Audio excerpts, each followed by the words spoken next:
So let's go down more depth in that scenario because that could be sort of black and white. There's a way to go around this.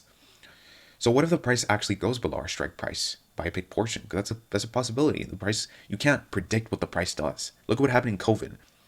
If you sold cash secured puts in a lot of companies, which is why I always diversify my strategy, you would have had to go through quite a bit of a headache. As the drop that it did significantly in COVID really dropped a lot of companies. So that's why you should be aware of these possibilities because they could happen. So here's a few things you can do. If you don't want to hold the shares anymore for some reason, you can close the trade for a loss. The second is that if you don't want to hold the shares yet, because you see that you would enter way above what the current price is at, and your whole point was to get it cheaper, there is a way for doing this. Simply closing the position for a loss and selling another put that can cover the loss you just had for that closing position, which is called rolling the put. Now we're going to talk about this. So what you'd be doing is you're going to roll the option to a further date with a closer strike to cover the loss of the recent trade. So let's say you sold a put lower, around 5% below the current share price at 150 moving average. So this is S&P Global. I'm giving you guys another example. If the strike price does manage to expire way in the money, and this is S&P Global, so I'd be in this date selling cash secured puts because it's a great company, it's a fantastic company, and it's undervalued.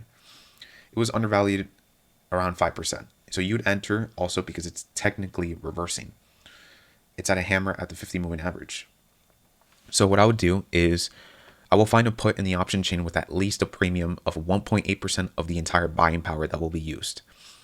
So what I mean by the entire buying power, it doesn't mean the buying power of what the broker will give you as collateral, not the 20%. I mean the max loss, the net purchase of what it will be if I got assigned 100 shares. That's what it means. So the premium has to be worth at least around 1.8% of the worth as if you got it assigned 100 shares at the strike price minus the premium.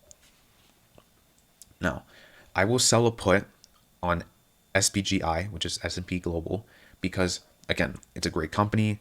It's currently undervalued, but the price isn't as undervalued as much as I want it to be. So what I'm going to do is, I don't feel the need to enter right now. So I want to enter actually at a cheaper price. I will enter the stock if the share price stays slightly below our strike. So let's do this. So I'll go to the option chain. You guys want to only do cash secured puts if the stock has liquidity. Now, what's liquidity? Liquidity means, at least in this scenario, that you want to be doing cash secured puts when the stock has weekly options. Because when a stock has weekly options, it shows that there's liquidity revolving around the option for the stock. That's why they added weekly options. It shows that there's a bit liquidity in it. Now, in this strategy, the bid and ask could be slightly pretty far, but at least not extremely, right? Not extremely. So in this case, as you see, I wanted to find something within 30 to 50 days of expiration. So I found the best one to be at 35 days, as it was an appropriate area for the stock and a better premium collected from more extrinsic value on the option at this expiration. And if you see this highlighted, which is the option we're going to choose, it shows that the delta is negative 26, which is good because that's below negative 30. So that meets our criteria. So if we enter at this strike price, when the option gets exercised, we will be assigned 100 shares at the strike price, which is $435. However, if we will still be able to collect the full premium when it expires, which should be $7.35. So in this case, our net purchase when we buy the stock will be the strike price, $435, minus the full premium, $7.35, should give you the net purchase as buying 100 shares would be $427.65 at the share price. Multiply that by 100 shares, that'd be in capital worth $42,765. So you need to have the cash, because you're doing a cash secured put. Make sure that you have more than your account. It doesn't, like, if you have your account only $50,000, then it's incredibly stupid to do this. Okay, like I'm being serious. If you have $50,000 and you're gonna sell a put that has an entire worth of $42,000, like, what are you doing? You're using your entire account. That's super risky. Only use this as a 2% of your entire account. That's why I'd say, like, doing this, you need much more capital.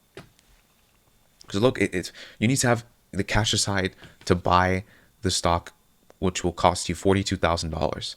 Why? Because you're buying 100 shares at a share price of $427.65. Obviously, if you multiply this share by 100 shares, that would be a total cost of 42K. So in this case, our full premium, which is the mark which we'll try to get, will be $7.35. That makes up 1.7% of 42,000 and $765. In reality, it's $427.65 if we grab just per share, right? Per share, this is worth $7.35. In 100 shares, it's worth $735. If we do it per share, this is 1.7% of $427.65. So I will consider it because it's still very close to 1.8%. As long as there's a 0.10% difference, it's still a validation to enter. So whether this is 1.8% that I need to enter, if it's 1.7%, that's still close. So I don't mind that. I will still enter that. I don't mind entering if it's 1.7% because it's still very close to 1.8%. So this is how it looked like when I got it filled. As you see, the broker again blocked out 20% of the entire net purchase buying power, which the net purchase, see what I told you? Instead of this getting filled at $43,500 because that's 100 shares, this got it filled at this $427 because it's subtracting the strike with the premium.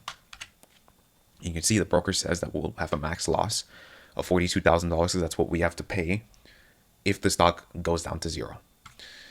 Now the buying power will be $11,000 because 11,000 is 20% of 42,000. Now, if our order, as you see here, because I was looking at my position statement, our order was filled at $7.35. Now we just simply have to wait and see what happens in a few weeks. So let's see what happened. Well, 36 days have passed, and look what the share price did. It fell to its ass. We entered here. Look at where the price is at now. It's obviously below our strike because our strike was at $435. Oh man, sorry, I made a mistake. Oh, I went way above. Okay, here we go. So look at what's happened. 36 days have passed. However, we're not at the expiration date. There's only 3 days left. But by now, obviously, the strike price that we sold is, of course, in the money, which means that we're currently losing in this option. But there's still 3 days left. There's still 3 days left. And the stock is $36 below our strike price, which obviously by now, I rather not purchase the share at $435 when the stock price is now worth $399. Why? Because if I get exercised in this, two things. First, I'm entering more expensive than what the stock is at. Two, because of that, I'll be losing because of the difference. So I don't want that. That's like dumb if I do that. I don't want to enter the stocks below, like way below. So what I'll do is, if we look at our strike, we're currently losing right now $2,655. But I won't close it yet. Because if you look at the intrinsic and extrinsic, you can see that the option, because it's so deep in the money, and there's only a few days left, that the option at this point is actually losing extrinsic value. Look at this. Look at the extrinsic on this option. It shows negative $1.01. That means per day, well, for today, it's going to lose, if it stays there, $1.01.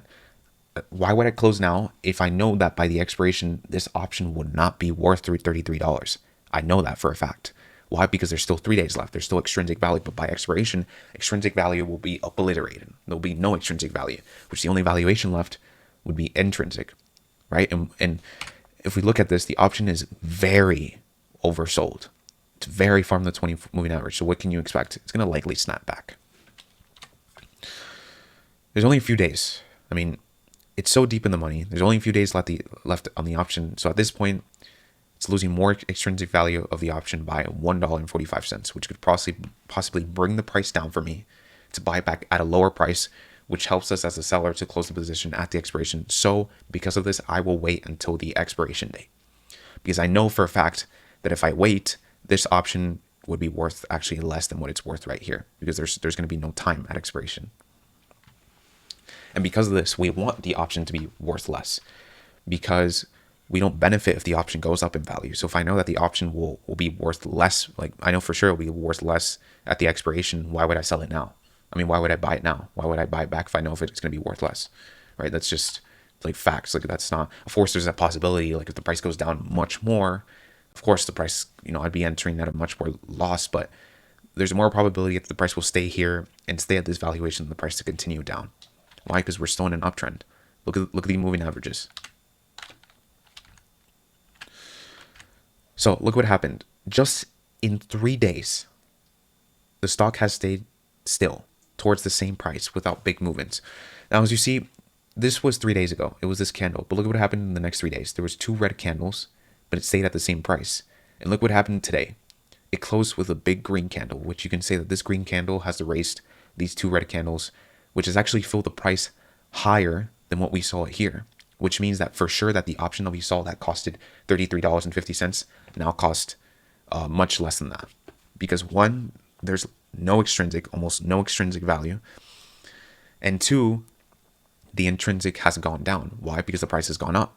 That went reverse, that went against what the put's valuation is, because in the put you benefit as the price goes on, but the price went up, which reduces the intrinsic because it reduces what the spot price is compared to the strike. So let's look at that.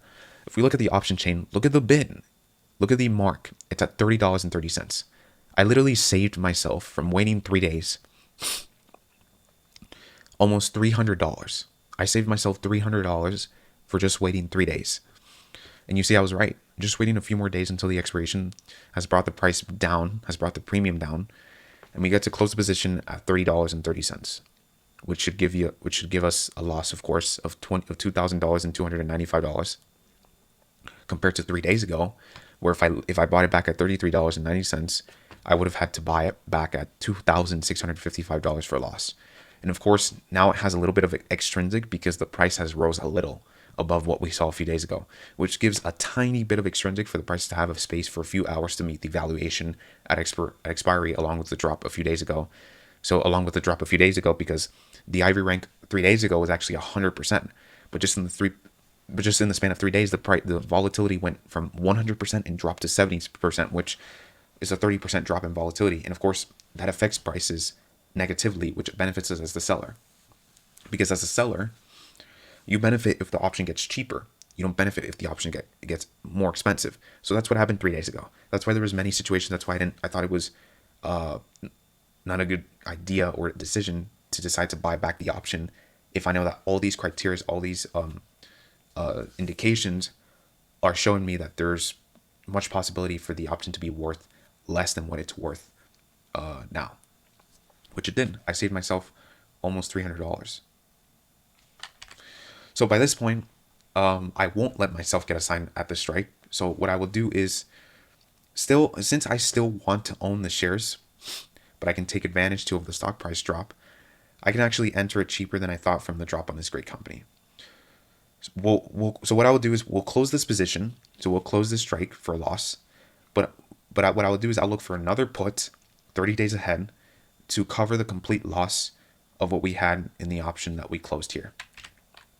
So what is the closing? Well, as you see here, I closed the option for $30.30, the mark price.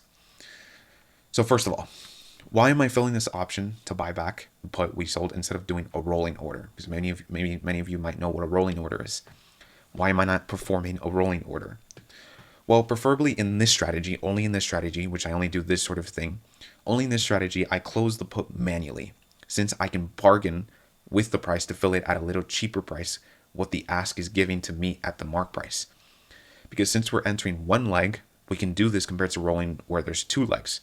Because when there's 2 legs, when you're rolling an order, first of all, when you're rolling, what it's going to do is that it's going to close this position, which in this case we're selling, we sold it, so it will buy back the put, and it will automatically use the money from that closing and fill in another option to sell another option at a further expiration date.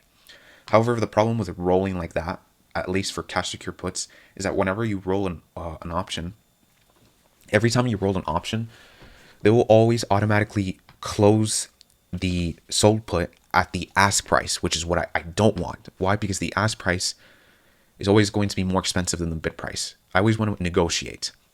I only do this for cash secured puts though. I don't do this for really other strategies, but I only do this for cash secured puts. I don't roll the order automatically what the system can give you to roll the order. I do it manually. I manually go to the option chain. I go to the option. I close the option without automatically rolling it, but I close the option as a loss. But the reason why I do that is because you guys know that when you close one leg, you're able to increase the limit of your buying back order above what the bid price is, because you're able to fill it in at a price whatever you want. Of course, you need to be realistic into it. So what I did was I filled it at the mark price, and I was able to close this manually to get a better price for a single leg. So look at this. Look what I did. I did actually fill it in at the mark price. So net, what we lost was first of all, what did we do? Back in December, we sold a put and collected a premium of $7.35. 39 days have passed.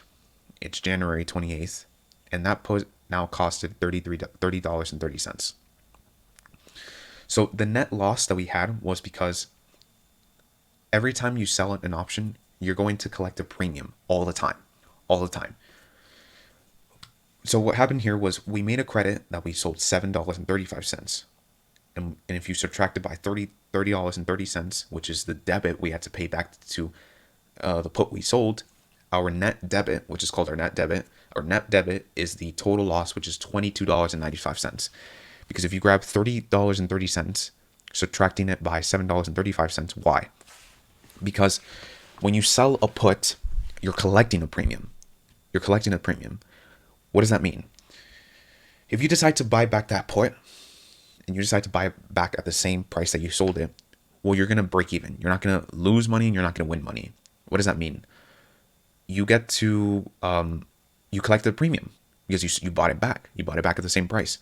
But if you buy it back at a lower price, you're collecting what the price of a cost is compared to the price of what you sold it for. So the net there is the difference of the purchase with the selling. In this case, because I sold it at $7.35, you will always collect the full premium, but you always have to reduce it by what you bought it for if you bought it. So in this case, I bought it for $30.30. However, I did not lose $30.30 because I collected $7.35. That's why you need to subtract it by $30.30 subtracted by $7.35, which was your credit for the sold put. So now what I'm going to do is we're going to look at an option 30 days ahead, more than 30 days ahead, to sell for the exact amount. So now what we're going to do is we're going to look for an option more than 30 days ahead to sell it. Listen very closely what I'm about to say, because this is different from the first sold put. I want you guys to pay attention very closely now, because this is going to get, a bit technical, and you guys have to understand this to really do this strategy clearly and to do it right. It's very important. If you don't do this right, please pay attention, because you could lose more money than you thought. So you have to pay close attention to what I'm about to say. If you close your first put for a loss, and for some reason you don't want to get filled 100 shares of the strike price because you see it's not a good deal, or maybe the stock has changed fundamentally, then what I will do is I will decide to look for another option 30 days ahead. And now my main goal is to look, because our net debit was, well, if you look at this for 100 shares, that would be $2,000 and $295. $2,295. That was our entire loss. What I will try to look for is the next 30 days options. I will look for an option that has a premium of more than $2,295 to cover the entire loss of what we had for this option. That's my whole goal. That's literally what I'm looking for. I'm just looking to cover the loss, or to also cover the loss and to enter, if I still want to enter the share price, but at a closer price to the current spot price, which we're actually entering cheaper than before. So what I did was I looked for 35 days ahead. What I found was that 35 days ahead, there was a premium of $24.70. With the strike of $420. Now, why am I selling a put that's in the money and has a delta of more than 0.30? Because my goal here, remember, is just to cover the cost of the put that I sold that was for loss. So the first So first, the option has a lot of extrinsic. As you see here, look at this option. The option's intrinsic, because it's in the money, has intrinsically $14.70. But if you look at the extrinsic, it has $10. That's a lot of extrinsic value. Which you could say that the mark price is $24. $10 is almost half of that. Which is what I'm about to say. This is something temporarily. This is extrinsic value, and the current intrinsic is $14.70. So in other words of saying, if the option stays here at the same price or around it, it will be worth at expiration $14.70, which will make a profit still because we're selling a credit at $24.70. If you grab $24.70 minus $14.70 from buying it back, our net profit would be $1,000, which is $10. Of course, the whole goal of this is for the option to expire worthless, of course, so we can keep the full premium, which is $2,400, $2,470. That's what we want for this, so we can keep the full premium to cover our loss, while simultaneously owning the shares at a much lower strike if you want to own the shares than before, which is a good probability because the price has dropped significantly, as we saw. It's dropped significantly. It's very oversold, but it's good because it's good to have in mind another scenario if our strike doesn't end up at the money or out of the money, but it ends up still in the money, but just a few strikes away in the money, that we can fill our shares at a good price and also cover our loss simultaneously from the last trade, which is about $2,200. And you can see that this option that we're looking for, it costs $24.70. That's obviously above than what this cost is. So you can say that we're actually crediting. That's what it's called, because we're actually, if this option expires worthless, we're going to make a profit of $2,470. If you grab $24.70, which is per share, if you subtract $24.70 minus $22.95, that would be $24.70 minus 22.95. You will collect a credit in total of $175. That's great. That's awesome, because you were making a loss here, but if you're able to collect the full premium here, you're actually going to be coming out with a benefits. You're actually going to be coming out with a profit of $175, which is $1.75 per share. Of course, this will happen if it expires worthless. So I decided, as you see, I sold the option now already, but this is what the order would have looked like. Now we just simply wait now at this point and monitor the trade for the next upcoming weeks. So as you see here, I decided to sell the put. I sold it at $24.70, and our order was filled because you can see the position that was sold. And you see here that it still is 20% of the entire max loss, which is great. And if it expires worthless, we'll be able to collect $2,470, which for sure covers the loss, which was $2,290 or $95. So look at what happened. This is very important. Please pay close attention to this, because this is the psychological excellency of being a professional trader. Why? Look at what happened to the share price. It went down. It went way down to our strike price, which we were actually making a pretty big loss in the premium. The share price went down. And here's what I will tell you. A lot of people, when they see, because they're not prepared, they don't understand the market very much, they're too new, they get scared, they tie their emotions to the market, which you should never do. The market doesn't give a shit what you think. I'm sorry, but I'm giving that like straight up through. The market does not give a shit what you think. You need to think about it rationally and logically. It's a business. You would have gotten scared and bought it back here, right? You would have bought below because you got scared seeing the trade premium being very high, and you would have had to buy it and took a big loss. But let me tell you this. If you would have kept the trade for another week left for the expiration, look at what happened. The price went up. It went up just a week left in the expiration. Why did that happen? Well, because the market is overexhausted.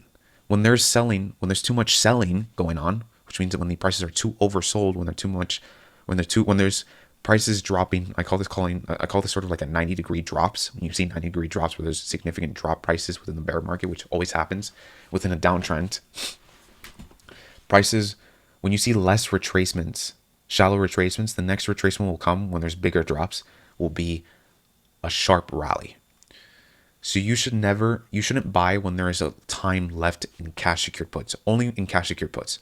For other strategies, it's a different scenario. But in cash secured puts, you should never buy in some situations, but in this situation, you should never buy back when there's time left in the cash secured put, because a big portion of that option's worth is extrinsic value. When we're first selling the option, remember it had the extrinsic of $10, which is a lot because that's almost half of the premium when it's already in the money. And that gives us a good probability that we will buy it back at a cheaper price, which is really the least what we want, but sort of an expectation, which in this case did happen because, of course, the option is still in the money because we sold it at $420 of the strike price. But because the option actually stayed a little bit above what we sold it for, you're going to see that the option is worth much less than what you sold it for. So what's the big lesson here? I want you guys to really understand this, because this is something I'm going to tell you for sure that experienced traders like myself and many others who have a lot of experience and have put a lot of time in the markets, a lot of people that you should understand as a newbie, or even if you don't understand it, but you need to understand that you need to understand the overall context of the market and to not get scared if your trade's doing a loss, because that's something temporarily, because the market's too oversold and you can see that the price can go up. Why would you sell it? Why would you buy back in this scenario when you have so many different indications? Extrinsically, there was extrinsic value. There's almost no extrinsic value. If there's 7 days left, the price could potentially go up because it's significantly overvalued. And a big portion of that valuation of we sold it for was extrinsic. There was only intrinsically $14. Now this gives us a good probability again that we will buy back cheaper, which is really the least what we want, but sort of an expectation, which in this case did happen, as it's still in the money, but not by much. So the lesson here, guys, is don't get scared. You need to see the big picture. If a portion of the option is extrinsic, as we saw, which will always be, and the stock looks overextended, which it did, chances are is that it will likely go up. So keep it, because the price never moves in a straight line. You guys need to get that shit out of your mind. The market does not move in a straight line. It goes up, down, up, down, up, down, even in hourly. You're going to always see like prices going up and down, up and down. Your option's not going to be worth much, but in a time when it goes up, the option is worth more. What happens? The same thing here. The option could go down, but it doesn't move in a straight line. Why? Because look, it went up, and it went up. So it moves in patterns of ups and downs.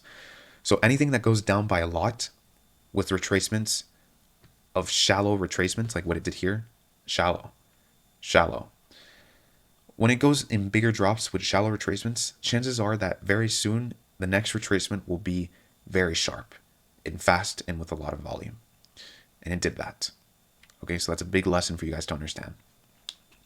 And you guys shouldn't be scared if you see your option with a premium much more higher than what you sold it for, even though there's still time left in the expiration. Just leave it. All right, just leave it there if there's probability to go up. And even if there wasn't, in a way, just leave it, because they're still extrinsic. If they're still extrinsic, if there's still a pretty normal or big portion of extrinsic in the option, just leave it, because there's time left.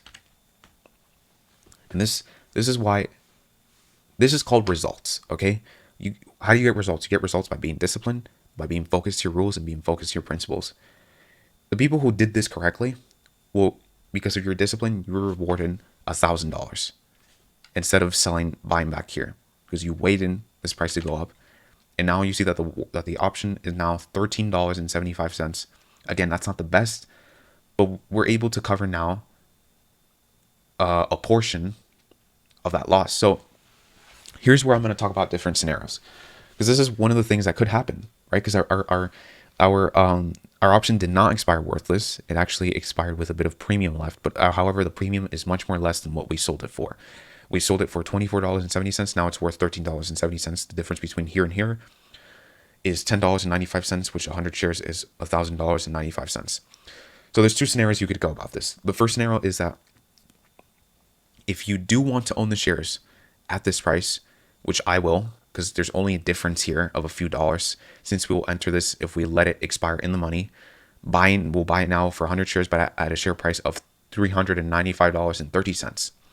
That's the first scenario. The second scenario is that if we decide for some reason we don't want to own the shares anymore, Then what you will want to do is you want to roll the put, right? You want to roll the put, but now to cover the remaining loss, which is $1,200, which we'll be looking for another premium now. Instead of being $24, we're just going to look at a premium to cover the remaining loss left of $12. Why?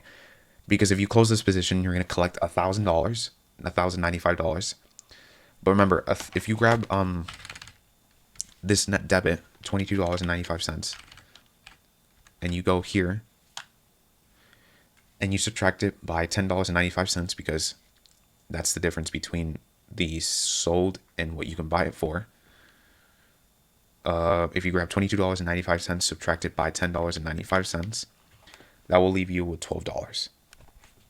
So what's your next objective if you're doing the second scenario? What you're going to do is you're going to roll the put again.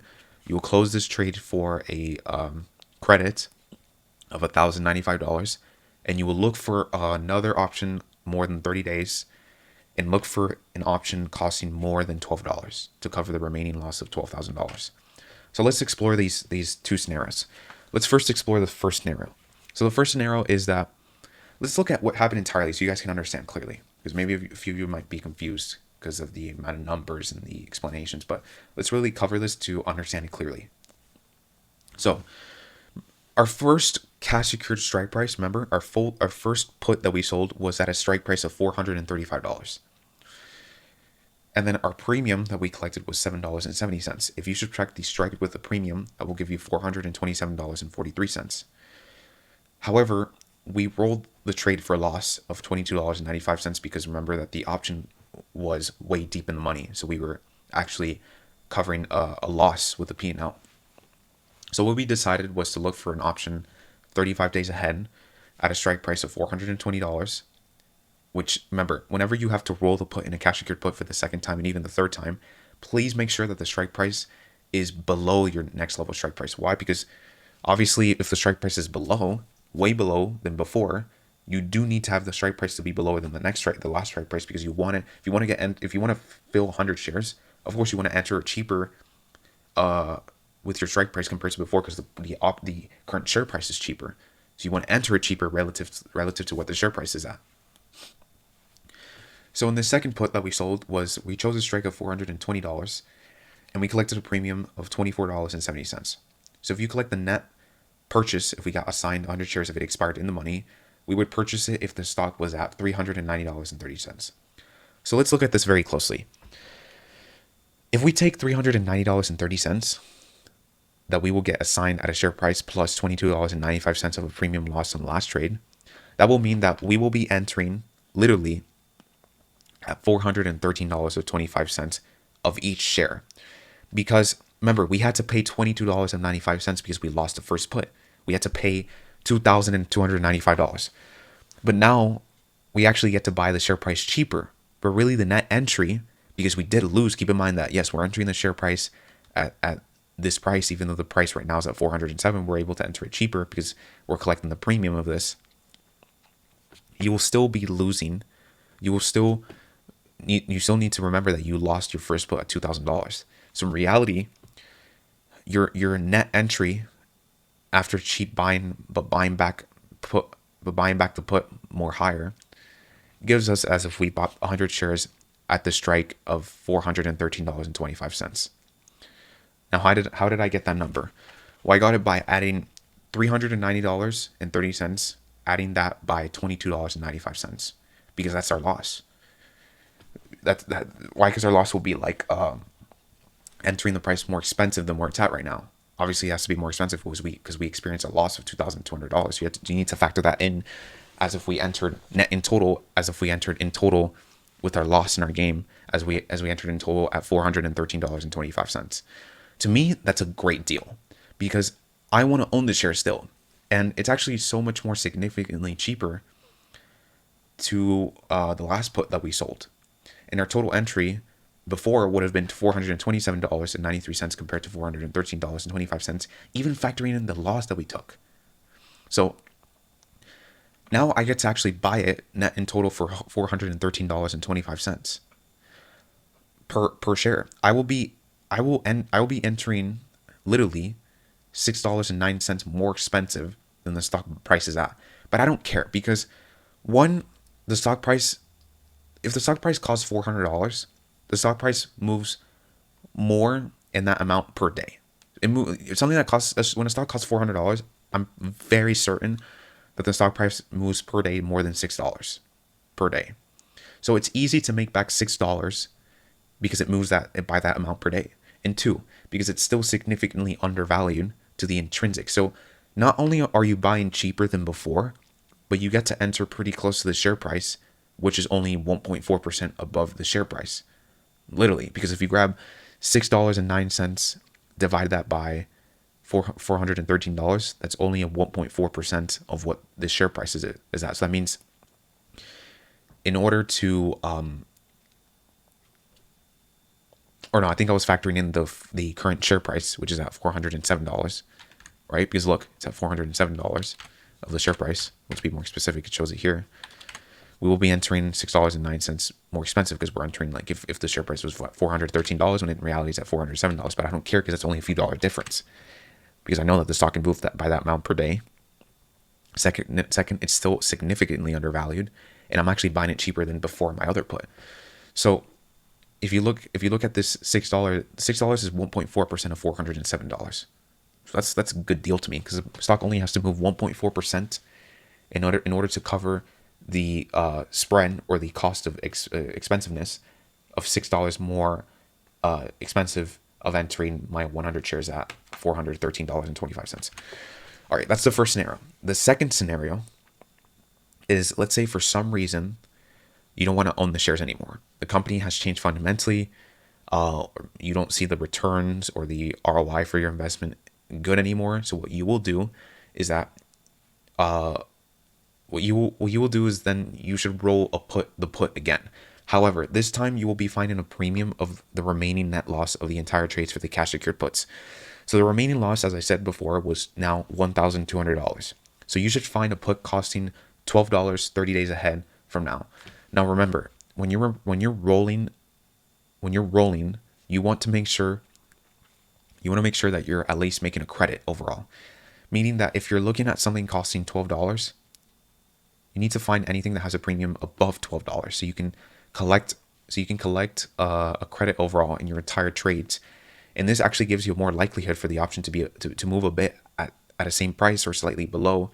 And because of this, it will actually suck out a lot of the extrinsic value, which helps you get a more chance that if the option doesn't go to complete zero, it doesn't expire worthless. At least when you were selling it, you found it's actually above your loss, which could possibly get very close or more when it expires worthless, but not completely. That's why I always look for, if I need to cover the remaining loss, I look for something that could give me a premium more than what my remaining loss is. Why? Because if the option doesn't expire worthless, and if I know if the option stays at the same level, I will still be able to benefit from the theta decaying, which is the extrinsic, and I will only be left with the intrinsic, which is little, and I'll be left with the credits between the expiration worth to now, which should give you usually more than enough to cover the cost. So that's why I look for something costing more $12, because just in case if the price doesn't go completely worthless, that's why I look for credit more than that. In case if the price doesn't go completely worthless, at least most of the times, if it doesn't go completely worthless, it'll be enough to cover this loss.